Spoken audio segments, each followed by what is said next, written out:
लगता है आज भी कोई मेरे ठेले पर नहीं आने वाला। मैं चाहे लाख कोशिश कर लूं पर मेरे पानी में वो पिताजी वाला स्वाद कभी नहीं ला पाऊंगा। वो भी क्या दिन थे जब मैं पिताजी के साथ आता था। उनके पास इतने ग्राहक आते थे कि उन्हें बात तक करने की फुर्सत नहीं मिलती थी। काश मैंने भी इस काम को उतनी ही लगन के साथ सीखा होता। ये कहानी है किशन की, जो पानी पूरी का ठेला लगाता था, लेकिन पूरे दिन मुश्किल से उसके ठेले पर दो चार लोग ही आते थे, और जो आते भी थे फिर दोबारा वो कभी उसके ठेले पर वापस नहीं आते थे। किशन ये बात अच्छे से जानता था कि उसके गोलगप्पे तो करारे बनते हैं, लेकिन उसके पानी के स्वाद में ही कमी थी।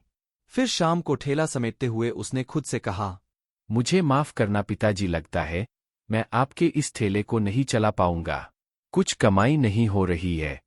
आप ही थे जिन्होंने न सिर्फ इस ठेले को चलाया बल्कि पूरे शहर में अपना नाम भी कमाया, पर ये सब मुझसे नहीं हो पाएगा। आपने लाख बार कहा कि मैं आपसे पानी बनाना सीख लूं, पर मैंने कभी बात नहीं सुनी और उसका खामियाजा आप भुगत रहा हूं। इस नवरात्रि के बाद से ये ठेला मिसा के लिए बंद कर दूंगा और कहीं कोई मजदूरी का काम ढूंढ लूंगा। इतना कहकर किशन अपना ठेला लेकर अपने घर की तरफ चल दिया। उसका मन उदास था और आंखों में आंसू थे। वो अपने पिता का ठेला चलाना चाहता था पर ऐसा हो नहीं पा रहा था। हाथ मुंह धोए और माता रानी की तस्वीर के सामने हाथ जोड़कर बैठ गया। अगली सुबह बाजार में किशन के ठेले के आसपास 8 लड़कियां सजी दजी घूम रही थी। अरे ये क्या शत्रु कहाँ रह गई, हम तो 8 ही है। पता नहीं पर अब हम क्या करेंगे। वो देखो वहाँ एक छोटी बच्ची है, चलो उसे अपने साथ ले लेते हैं। हाँ पर वो है कौन? क्या फर्क पड़ता है, उसे अपने साथ ले लेते हैं और फिर हम 9 कन्याएं हो जाएंगी। मैं एक सेठ को जानती हूँ, उसकी घर चलते हैं। हो सकता है कि वो हमें अच्छा अच्छा खाना खिलाएं और खूब सारे पैसे भी दे। हाँ हाँ सही है, चलो हम उसे भी साथ ले लेते हैं। उन लड़कियों ने उस बच्ची को भी अपने साथ ले लिया और इस तरह वो 9 कन्याएं हो गई। वो सब साथ मिलकर उस सेठ के घर गई, मगर वो सेठ बड़ा ही कंजूस था। उसने सभी बच्चियों को एक एक बिस्किट का पैकेट और एक एक रुपए देकर चलता कर दिया और फिर, तुम तो कह रही थी कि ये सेठ बहुत मालदार है। इसने ना तो हमारा पूजन किया और देखो जरा, बस 1 रुपया पकड़ा कर चलता कर दिया हमें। हाँ यार, इसे ही कहते हैं नाम बड़े और दर्शन छोटे। कोई नहीं, अब मैं तुम सबको सरला आंटी के यहाँ लेकर चलती हूँ। उनका बंगला जितना बड़ा है ना उनका दिल भी उतना ही बड़ा है। देखना वहाँ भरपेट खाना और खूब पैसे मिलेंगे। हाँ हाँ जल्दी चलो जल्दी चलो। सभी लड़कियां एक साथ सरला आंटी के घर पहुंची। सरला पैसे वाली महिला थी, लेकिन वो भी बहुत कंजूस थी। वो माता की पूजा तो करती थी पर कन्या पूजन में पैसे खर्च नहीं करना चाहती थी। जब उसने देखा कि उसके घर 9 कन्याएं आई है तो उसने मुझ बनाते हुए कहा, अरे आ गई तुम लोग, अच्छा आओ आओ बैठो तुम सब। देखा, मैंने कहा था ना कि सरला आंटी बहुत ही अच्छी है। वो जरूर हम लोगों के लिए तोहफे भी लेकर आई होगी।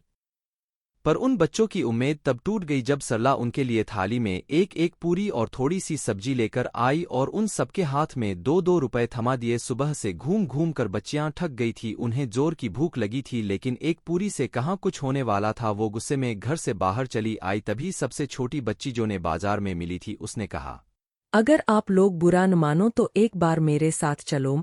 एक पानी पूरी वाले को जानती हूँ, वो भले हमें पैसे न दे पाए लेकिन जी भर कर पानी पूरी खाने को जरूर मिलेगी। क्या कहा, पानी पूरी? हाँ हाँ हाले चलो हमें। वो छोटी बच्ची सरी बच्चियों को साथ लेकर किशन के ठेले पर आई। किशन ने जब एक साथ 9 कन्याओं को देखा तो उसे उन कन्याओं में माता रानी के 9 रूप नजर आए। उसने बच्चियों के समाने हाथ जोड़ लिए। आज नवमी है और मेरे सामने माता रानी के 9 रूप है और मेरे पास सिवाय पानी पूरी के और कुछ भी नहीं, और वैसे भी मैं परसों से यह ठेला बंद करने वाला हूं। अगर आप सब चाहो तो यहाँ विराजो, आप सबको पानी पूरी का ही भोग लगाऊंगा। कोई बात नहीं, हम सब पानी पूरी ही खा लेंगी, वैसे भी बहुत भूख लगी है। आप पानी पूरी लगा दो हम सब के लिए, लाइए मैं आपकी कुछ सहायता कर देती हूँ। नहीं नहीं गुड़िया रानी, तुम बैठ जाओ, मैं कर लूंगा। अच्छा ठीक है, तो फिर मैं पानी चला देती हूँ, इतना तो कर ही सकती हूँ। किशन गोलगप्पे तैयार करने में लग गया और उधर छोटी बच्ची ले किशन से नजरें बचाकर थोड़ा सा पानी अपने हथेली में लेकर शका उसके पानी में कोई जान नहीं थी। वो बच्ची सब समझ गई। उसने धीरे से पानी के बर्तन को अपने दोनों हाथों से थामा और एक सेकंड के लिए अपनी आंखें बंद की और फिर वो बच्ची बाकी बच्चियों के साथ बैठ गई। किशन ने सभी के लिए गोलगप्पे लगाए। उस दिन बच्चियों ने जी भरकर पानी पूरी खाई और किशन को खूब आशीर्वाद दिया, पर सबसे छोटी बच्ची ने किशन के सिर्फ पर हाथ रख कर कहा। किशन ने उस बच्ची को गोद से उतार और बच्ची चली गई। थोड़ी देर में किशन के ठेले पर कुछ ग्राहक आए और जब उन्होंने पानी पूरी खाई, भैया वही स्वाद, बिल्कुल रामदास जैसे भैया, बल्कि आहा उनसे भी अच्छा। अरे कमाल हो गया भैया, मजा आ गया भैया, कसम से और खिलाओ। किशन को विश्वास नहीं हो रहा था। उसने फौरन एक प्लेट में थोड़ा सा पानी लिया और उसे चख कर देखा। पानी का स्वाद एकदम से बदल चुका था। वो गजब का स्वाद लिए हुए था। किशन ने उस बच्ची को देखने की कोशिश की, लेकिन वो बच्ची किशन का पानी पूरी का ठेला चल निकला, क्योंकि अब किशन के हाथों में भी वो हुनर आ गया था जिसकी उसे जरूरत थी। आज से लगभग हजारों वर्ष पहले की बात है, जब भारत में राजाओं का शासन हुआ करता था। ऐसा माना जाता है कि राजस्थान के जयपुर का गोविंद देव मंदिर उसी समय का बना हुआ है। गोविंद देव मंदिर में शुरू से ही पुजारी पूरे दिन भक्ति भाव से भगवान गोविंद देव जी की पूजा अर्चना किया करते, फिर शाम के समय आरती करते और रात को शयन के लिए जाते समय मंदिर का पट बंद करने से पहले भगवान के पास 4 लड्डू रखते थे। जय गोविंद पुजारी जी। अच्छा एक बात बताइए, आप गोविंद देव के समय रात के समय रोजाना ये 4 लड्डू रखकर ही मंदिर के पट बंद करते हैं, ऐसा क्यों? मतलब इसका क्या कारण है? 4 लड्डू रखने के पीछे का कारण ये है कि अगर रात के वक्त भगवान गोविंद जी को भूख लग जाए तो वो ये 4 लड्डू खाकर अपनी भूख मिटा सके। मेरे मन के भाव ही कुछ। ऐसा क्रम रोजाना ही चलता था। रोजाना ही पुजारी जी गोविंद देव की मूर्ति के समक्ष आरती के बंद 4 लड्डू रखकर मंदिर के बढ़त के पट बंद करते थे। पर एक दिन पुजारी जी ने शाम को भगवान गोविंद देव जी को आरती की, परंतु रात में जब वह शयन करने जाने लगे वह लड्डू रखना भूल गए। गोविंद देव लड्डू खाने स्वयं मूर्ति से प्रकट हुए। यहाँ तो लड्डू है ही नहीं, लगता है पुजारी जी आज लड्डू रखना भूल गए। कोई बात नहीं, पुजारी जी रोजाना तो रख ही देते हैं, आज मैं अपना लड्डू स्वयं ही ले आता हूँ। इसके पश्चात प्रभु श्री कृष्ण ने उसी समय बड़ी बड़ी आंखें और भुंगराले बाल वाले एक छोटे से बालक का रूप धारण कर लिया और मंदिर के पास ही स्थित हलवाई की दुकान पर पहुंचकर उन्होंने हलवाई से कहा, बाबा मुझे भूख लगी है, मुझे लड्डू चाहिए। लला पहले ये बताओ कि तुम इतनी रात को लड्डू लेने यहाँ कैसे आए? बाबा मैं यही पास में ही रहता हूँ, भूख लगी थी, इसी कारण मैं तुम्हारे पास लड्डू लेने आ गया। अच्छा ठीक है, लाओ पैसे दो, मैं तुम्हें लड्डू दे देता हूँ। बाबा मेरे पास तो पैसे नहीं है। मैं तुझे पैसे के बिना लड्डू नहीं दूंगा। बालक रूपी भगवान कृष्ण कुछ पल सोचने लगे, फिर अपने हाथ में बहना सोने का कड़ा उतार कर हलवाई से बोले, बाबा मेरे पास यह सोने का कड़ा है, क्या तुम इसके बदले में मुझे लड्डू दे सकते हो? तुम यह कड़ा रख लो और मुझे लड्डू दे दो। सोने का कड़ा देखते ही हलवाई के मन में लालच आ गया। सोने का कड़ा? हाँ लला, इसके बदले में तुम्हें 4 लड्डू अभी दिए देता हूँ। हलवाई ने झट से कड़ा अपने हाथ में लिया और भगवान रूपी बालक को 4 लड्डू दे दिए। उसके बाद गोविंद देव जी ने लड्डू खाए और अपने मंदिर लौटकर वापस मूर्ति में समा गए। अगले दिन सुबह पुजारी जी मंदिर पहुंचे और उन्होंने मंदिर का पट खोला और फिर जब वो भगवान का श्रृंगार करने से पहले उन्हें स्नान करा रहे थे तब ही उन्होंने देखा कि भगवान गोविंद देव जी के एक हाथ का सोने का कड़ा गायब था। यह देखकर पुजारी जी डर गए। हे गोविंद, आपके हाथ का सोने का कड़ा कहाँ गया? कल रात को मैंने देखा था दोनों हाथों में सोने के कड़े थे। मंदिर में कौन आया जिसने सोने का कड़ा ले लिया? मुझे महाराज तक ये खबर पहुंचानी होगी।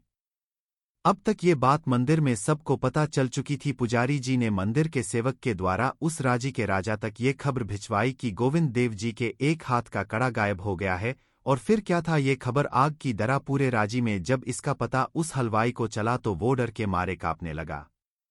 लाला 2 समोसे देना। भैया ये किस सोने के कड़े की बात नगर में फैल रही है? अरे तुम्हें नहीं पता, गोविंद देव जी के मंदिर से गोविंद देव जी के हाथों में जो सोने के कड़े है ना, उसमें से एक हाथ का गायब है भाई। वही तो नहीं जो कल रात वह बालक मेरे पास लेकर आया था। मुझे तुरंत ही यह बात राजा को बतानी होगी, नहीं तो सब मुझे ही चोर समझेंगे।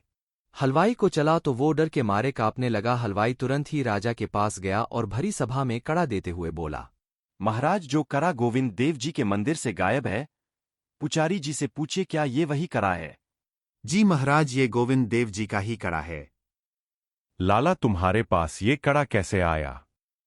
महाराज, कल रात मैं जब अपनी दुकान बहाकर घर जाने लगा तो उसी समय मेरे पास एक बालक लड्डू लेने आया था और उसी ने मुझे ये कड़ा दिया था और जिसके बदले मैंने उसे 4 लड्डू भी दिए। 4 लड्डू है गोविंद, कल रात मैं आपके लिए थाली में लड्डू रखने भूल गया था। पुजारी जी, आप किस सोच में पड़ गए? कौन था वो बालक?